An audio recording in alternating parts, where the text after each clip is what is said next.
We made USAA insurance for veterans like Liz and Mike when they got a bigger car for their soon-to-be bigger family. USAA helped them get covered and find savings. That was the easy part. USAA, what you're made of, we're made for. Greetings and salutations, my friends. Welcome back to another audio adventure on Insight. I'm Chris Van Vliet, and I just super appreciate you being here with us on this episode and on every single episode. You might remember when her father, Santino Morello, was on the show, he had some very nice things to say about his daughter. So it's just such a pleasure to have Bianca Corelli with us on this episode. And it's an added bonus that she's coming to us from Canada. She lives like 40 minutes from where I grew up.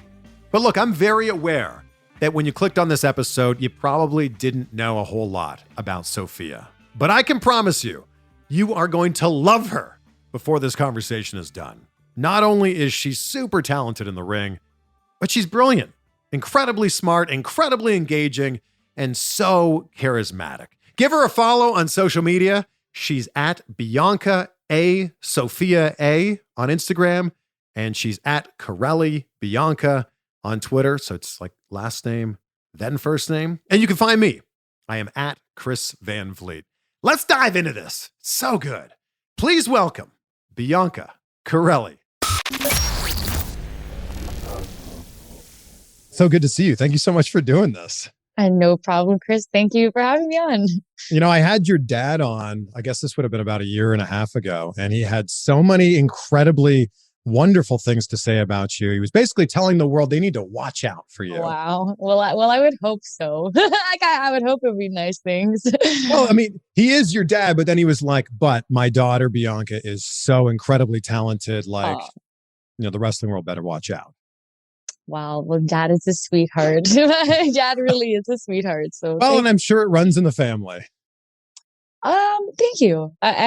From other family members, I believe it carries out. I'd say we're a pretty happy, funny, kind bunch, us all.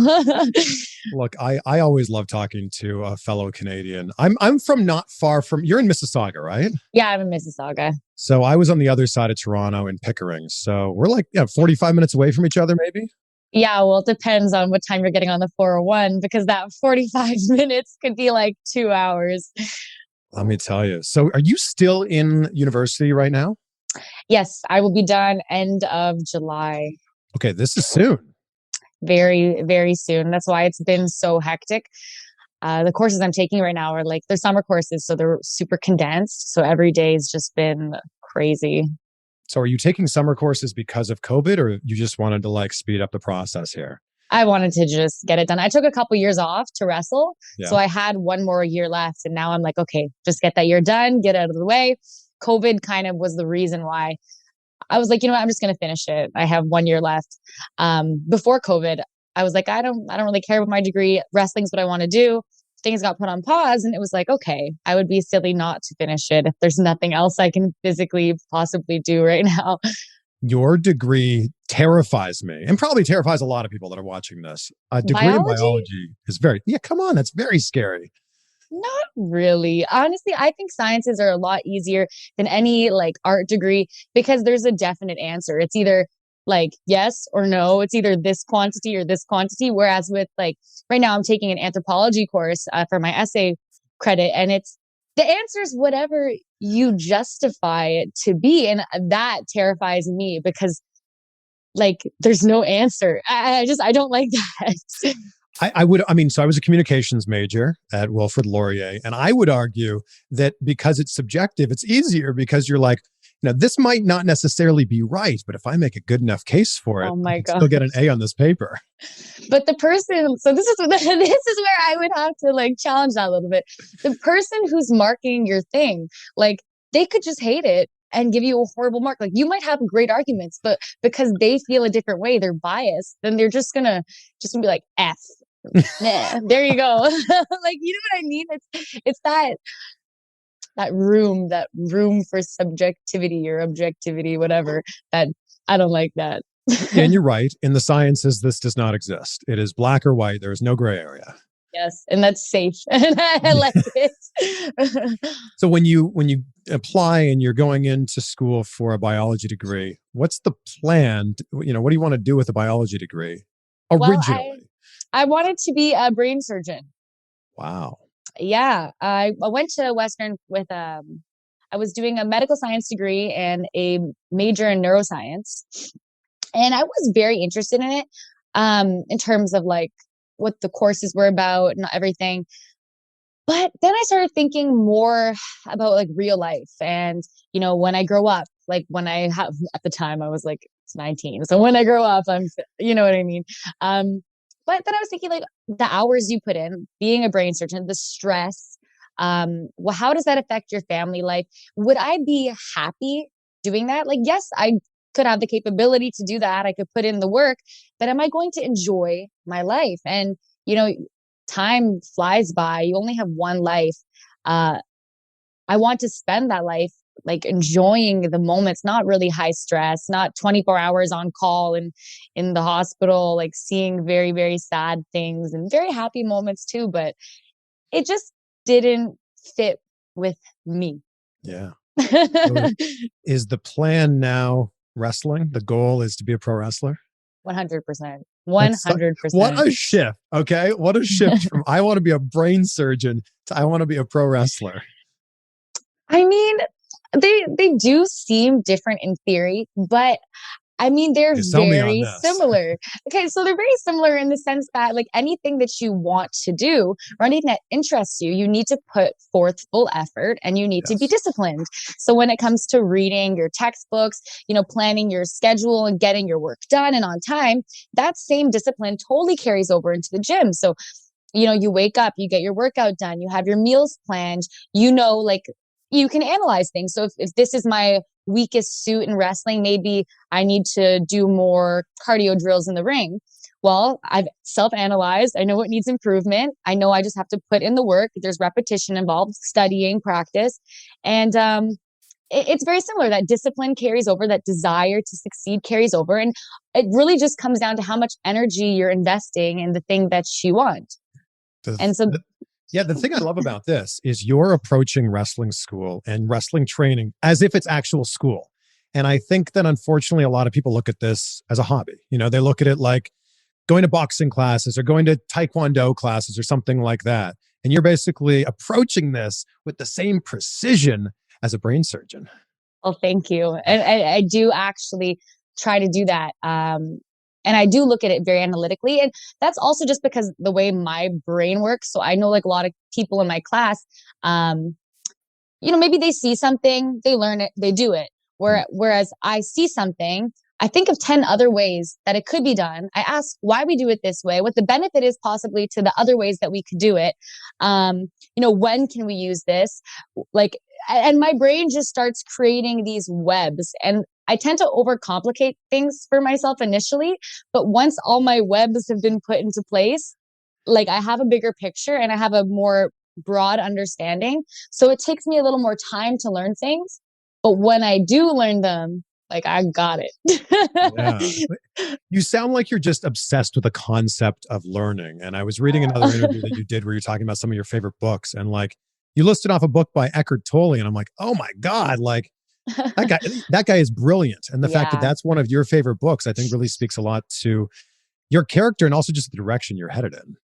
Thank you. And when it comes to books like that, so I have a bunch of different, I talk with this a lot, actually. I have a lot of diverse interests. And I think fundamentally, a lot of them do come down to just like with Eckhart Tolle, it's more of a spiritual awareness and it's more of like a conscious energy. And that's kind of when it comes to how I was comparing wrestling and studying and that energy investment. Like I feel that it's that just conscious ability to recognize what do I want? How am I going to get there? As well as like, that's what I gain from these books, like with Eckhart Tolle. And I write quotes on my mirror and stuff too, like accept, enjoy, enthuse. And, it's easy to get lost in a goal. And I'm very firm on kind of staying grounded while you're pursuing things and just maintaining like a level of consciousness, just ultimately to enjoy life. And That is what it's all about for me, is just enjoying life, and it comes and it goes. You got to make the most of it. Look, I love chasing after goals. I say it all the time. Vague goals give vague results. And I think it's so important to be specific about the things you're chasing after. But along that journey, it's also so important to celebrate the little goals along the way, which help you appreciate every single day. Definitely. I totally agree with that. It's like a cheat meal at the end of the week. Oh, You celebrate your success of the week with a little cheat meal. what's the cheat meal for you? Ooh. Oh man. Lately there's this burger that I've been getting. I'm a big cheeseburger person, and this cheeseburger has a deep fried mozzarella stuffed portobello mushroom on top of it. Yeah, and I don't know, like, how you, if you like cheeseburgers or not, Well, but that this sounds one, incredible. it's the best burger I've ever had. When I go get it, I actually make sure I'm by myself, because I need to be alone with the burger, and I need to just like have my time to just sit and enjoy it. It's a great experience. Well, next time I'm back home in Toronto, I'm going to have to check this out. Gladiator burger. It's called the Okay. Liberator, and Okay. it's called the Liberator for a reason. It is that good. So when you're growing up the daughter of a very well-known WWE superstar, when do you start to realize just how famous your dad is? Oh my gosh, I actually have a specific memory. So I lived in Milton for a few Okay. years in my childhood, like 12 to 16. And my dad got a place in Milton too. So we were nearby. And one day he picks me up. We go to the Milton Mall, which is like, I don't know if you've ever heard of it or if you've ever been there. It is the smallest mall ever. There was nothing in there. And we're walking to the mall, and someone was like, Santino. And I was like, him? Like my dad? Really? Like someone recognized you? Like it was the first time someone had actually recognized him in such a small place too. It was weird. And it was cool. Like it was cool. And then Yeah. eventually, okay, like I want my dad back. Like we were doing something. Like bye. But I mean that's what it, then it started happening more often. And I get that comes with the business. Like you're gonna have fans. You gotta make time for your fans. Without the fans, you wouldn't really exist in a sense. So that was definitely something that took some getting used to, but it was cool. It was cool to think that people knew who my dad was. It was kind of weird at first. Well, I think that people are blown away still to this day when they realize that your dad actually doesn't speak with an Italian accent. Yeah, that's probably like a very weird thing to see, because you're expecting him to speak and then the accent to come out, and then it's just like regular Anthony from Mississauga. So when he would meet fans, would he just speak like Anthony from Mississauga? Yeah, yeah, he And would. they're like, wait a minute. Yeah, and then he'd always, take pride in saying, I'm from Mississauga, I'm from Ontario, I'm from Canada, and yeah, just kind of be relatable, and for like people in Ontario, you kind of want them to be proud. Like, for him, it was always, I'm from Canada, I'm from Ontario, like, and he loves Canada. We love Canada. We like hiking and kayaking and all that stuff. And to be a Canadian that's proud to be Canadian and have Yeah. nobody know that you're Canadian is kind of probably strange, I suppose.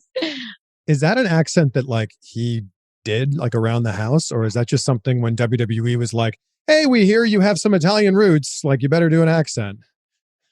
Well, I mean, my dad's always been a really funny guy. So he's always like doing strange accents or just being silly, being funny. So he definitely had that accent in his back pocket, but it wasn't like polished by any means. I mean, when I hear it, I think it's hilarious. I think it's funny. But yeah, he was definitely put on the spot there a little bit with that one. Yeah, and like I said, I think for years people didn't realize that he wasn't actually Italian. I guess he did a good job then. He He did a really great job. Yeah, like still to this day, people have no idea how much of his silliness and his charisma has rubbed off on you. Oh my gosh. Honestly, probably a lot. So like a lot of my friends, like they would definitely describe me, and this is kind of a weird word, but I'm just kind of a goofball. Like I'm very silly. I'm always laughing. A lot of the time, like the gym, Battle Arts, where we train. I've heard from some people like, "Oh, I knew you were here because I heard your laugh across the gym." So, which is like a compliment, but it's Yeah. also like, "Ooh, am I that loud?" I guess I am. Um, but yeah, humor is so huge and important uh, in my life. Even with this analytical brain, and I'm always thinking outside of the box. You know, that stuff doesn't matter without humor and smiles and joy. And I'm happy that I got that stuff from my dad. Like, he's hilarious. And I guess now I'm funny too. And now you're hilarious. You've inherited it all. Thanks, Dad. Oh, is he upstairs right now? No, I'm just like talking to him from far Oh. away. I know.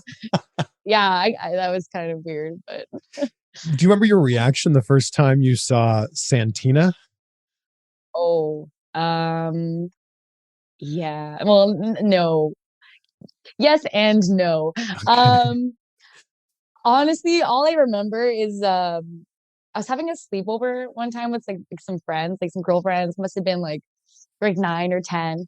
And I went into my dad's room and I looked at the floor and my friend was behind me and she looks at me like she didn't watch wrestling. There was pink Converse, like fishnets, like a big giant pink skirt, like the corset on the floor. She's like, "What is that?" I'm like, "Oh, it's my dad's." I Yeah. remember my friend was just really confused about why my dad would have like giant women's clothing in his room. So yeah, that was funny. It was cool to see his acting. He played a great woman, I must say.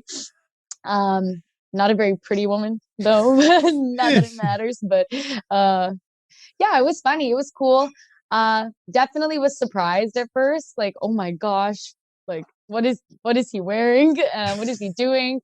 But again, honestly, it was a great opportunity just to see how like diverse he is, and he can really play any role he's given. He's a good entertainer, my father.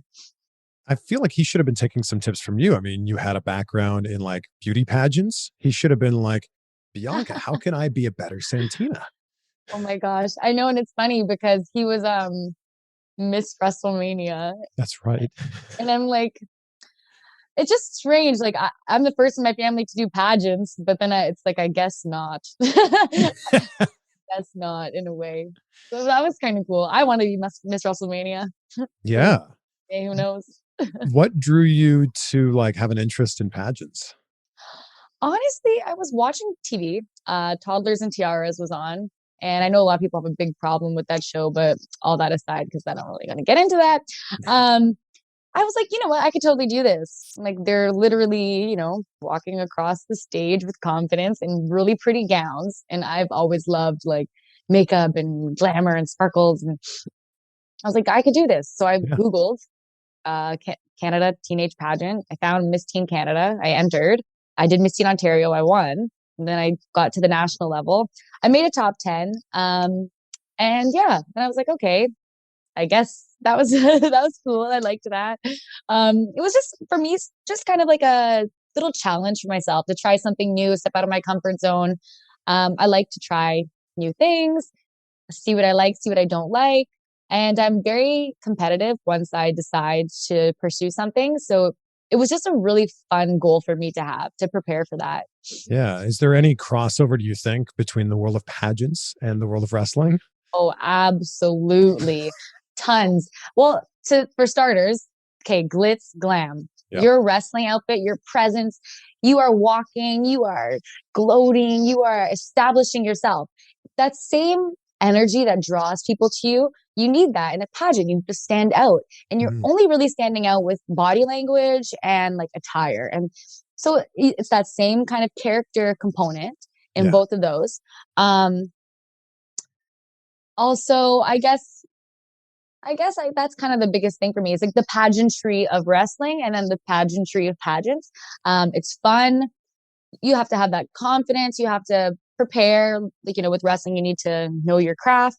And with pageantry, you need to practice, how you speak, how you interview, how this kind of might sound silly, but how you're walking for the category that you're in. Sure. So like maybe when you're doing the gown portion, you're more slow, you're more elegant. And then when you're doing like a fitness or bikini component, you're more like fierce and you're just going for it. So it's like same thing with wrestling. You need to know when you have the proper slow cadence and then when you want to be aggressive and fast or whatever. So it's very similar. And you have a big crowd. You can feed off Yeah. that energy too. So it's nice. When you started going down the path of, I want to be a pro wrestler, did your dad dissuade you in any sort of way? No, he was actually really, really supportive. And I think it's because we have those similarities in personality where he kind of figured, this was something that worked well for him that he loved. And he felt like, I feel like my daughter would really love this as well. And yeah, I think it was something that he had really enjoyed in his life that he wanted me to have the chance to experience too. And he also knows that how my energy is and how I feed off a crowd and I love to entertain, I love to make people laugh. And that's where him and I are similar. And I think that for him, like he just felt he knew it would be a good fit for me, something that would make me happy, because we have those similarities.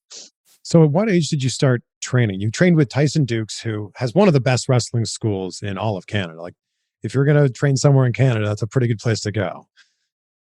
Yeah, Tyson was a great coach. And I wish I'd had more time there, but the summer term ended, so I just came home. But how old was I? 22 before turning 23 by a few months. So I think that was 2018. See, I'm good at science. I'm not good at math. And you're how old now? I'm 25. What? I was like, you said that with a question mark at the end. Yes. I'm 25 there. Exclamation mark. Yeah. Change it up. Well, now you've got a great coach, great mentor, and your dad who can teach you anything at any time. Yeah, he could. He could. He doesn't? I learn in class with everybody else. I don't get any special training. Maybe soon, maybe not though. It would be nice, but no, I just kind of learn with my peers. And that's all. Your dad really, like a few months ago, your dad really put you over and like sent out this tweet basically talking about how great you were and said like, Triple H, Steph, you better watch out because my daughter is the real deal. What was your reaction when you saw this? So at first I was like any kid would be when their parent starts bragging about them. I was like a little bit like, oh my God, Dad. And then I was like, okay, that was really a special moment for me. Because as a coach, he is tough and it is so hard. I don't even know if I've ever actually heard some good feedback from him. So for him to say that was like the praise that I felt like maybe I haven't gotten quite yet. And so for me, that was a big like moment of recognition that, okay, my dad is proud of me. He thinks I'm doing a good job. He believes in me. He sees how hard I'm working. Because that's something he always told me. He's like, because you're my daughter, people might say, she's gotten this opportunity because of her dad, or she's gotten this because of her dad. But at the end of the day, my work, like I have to be the one to put in the work. I have to be the one to want this. I can be his daughter. That's not going to do anything for me if I don't care about it and I don't like nurture my abilities. And, so I always want to show, and like honestly, because it matters to me and I care, that I'm very hardworking and no matter who's in the room with me, I want to outwork them. And that's also partly just being competitive, but, because it's important to me that I don't take opportunities for granted, opportunities that many people probably, wish they could have. I might have an easier time accessing those opportunities. And those opportunities, I do not want to be wasted. I appreciate them full-heartedly for what they are. And that's why I work as hard as I do. Well, take me to the WWE audition that you had. So SummerSlam came to Toronto 2019. You had an audition there. Walk me through everything. How does this get set up and what happened when you walked through the door there? So I'm not sure how everyone got selected. Obviously, I believe my dad put forth some of the students at Battle Arts at the time. So that was exciting. I knew for months and I was training like a cuckoo bird. And at that time, I hadn't had a lot of actual wrestling experience. I think I went into that tryout with 13 matches. But my, my psychology in the ring and my, my level of athleticism, I felt like was very competitive. So of course, you're planning your outfits and you're nervous and you're excited. And then I get there and it was totally cool. It was so just breathtaking. As soon as you walked into the venue, it was just overwhelming. Like the brand recognition and like the colors used. It was a lot of like, black and silver and darkness and like red. And it just was a very intimidating, like marketing bombardment. I don't know if I feel like that's a good way to describe it, but I'm not sure. It was really cool. It made you feel like, wow, I really want to be a part of this. And I still do feel like that. And so, it was only 2 days, and I know typically tryouts are about 5 days. So my biggest thing was I really wish that I'd had, more time to show how much like heart I have and, how much I will push. Like I wanted to show my inner savage, and that might sound a little lame, but that's what I just wanted to show. Like, hey, I might only have 13 matches, but I will fight and I will work. And I wanted to show my heart. And I'm not sure if I did or not. I do know any chance I had to like show what I had, I did it. But I wonder, like, obviously it wasn't quite enough to get me there, but that did not discourage me. Of course, it did not. It just made Well, I'm sure it put you on their radar. Do you remember any of the feedback that you got from them? A lot of it was basically just, keep working, get more experience. Yeah. I know my mic skills are pretty solid. So it was really just like the wrestling aspect of things, just to get more experience, be more comfortable. Unfortunately, though, because of Corona, that really got put on pause for me, which was unfortunate because like last year, right when Corona hit, I had so many matches lined up and I was so excited because I was going to get that experience I needed. And, it's unfortunate that happened. So I had to find other ways to improve.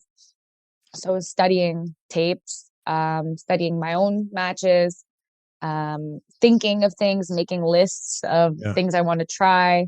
And of course, just staying in shape, thinking of ways to brand myself. I had to think out of the box, which is fine because I like that anyways.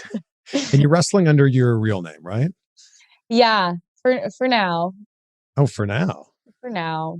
Why not? It's a great name. Some ideas of what I would like, but I'm kind of saving them for hopefully one day.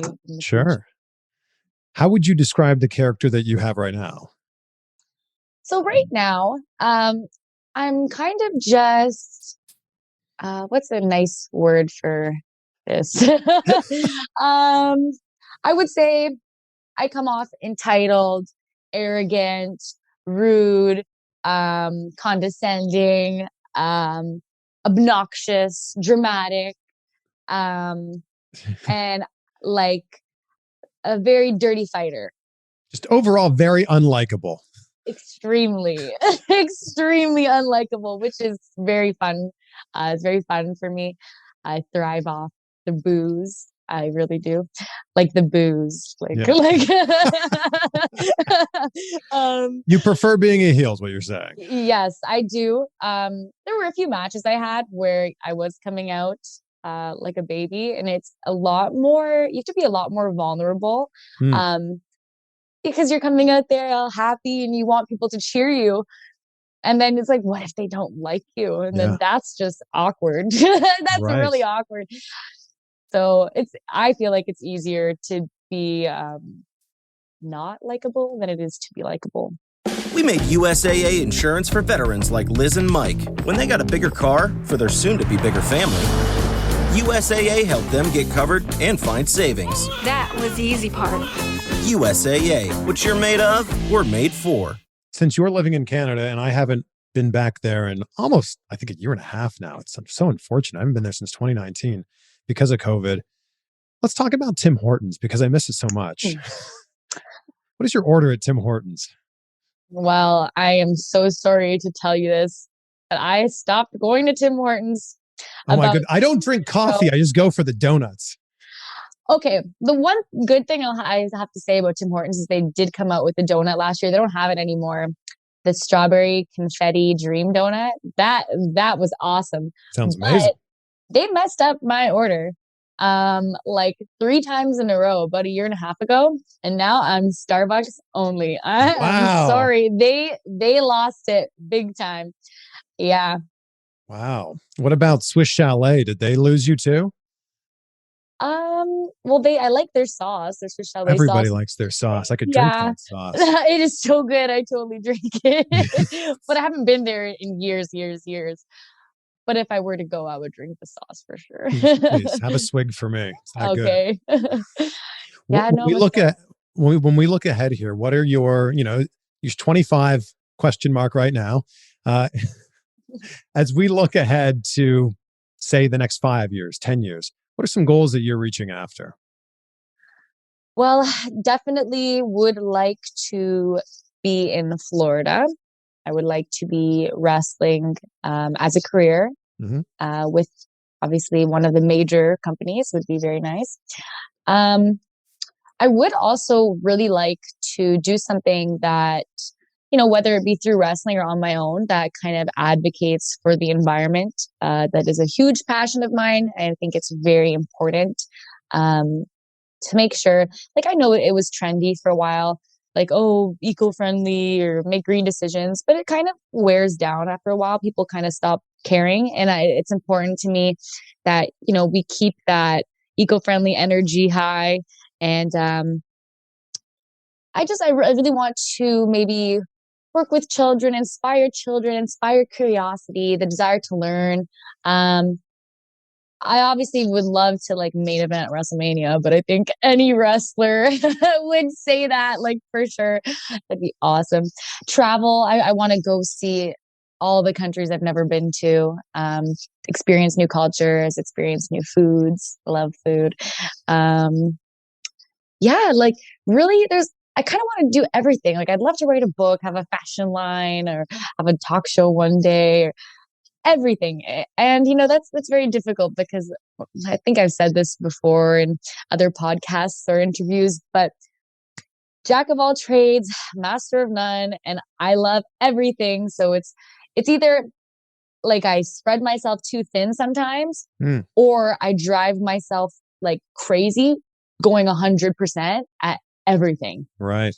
And that usually is the latter option. Maybe you become the master of wrestling. That is the plan.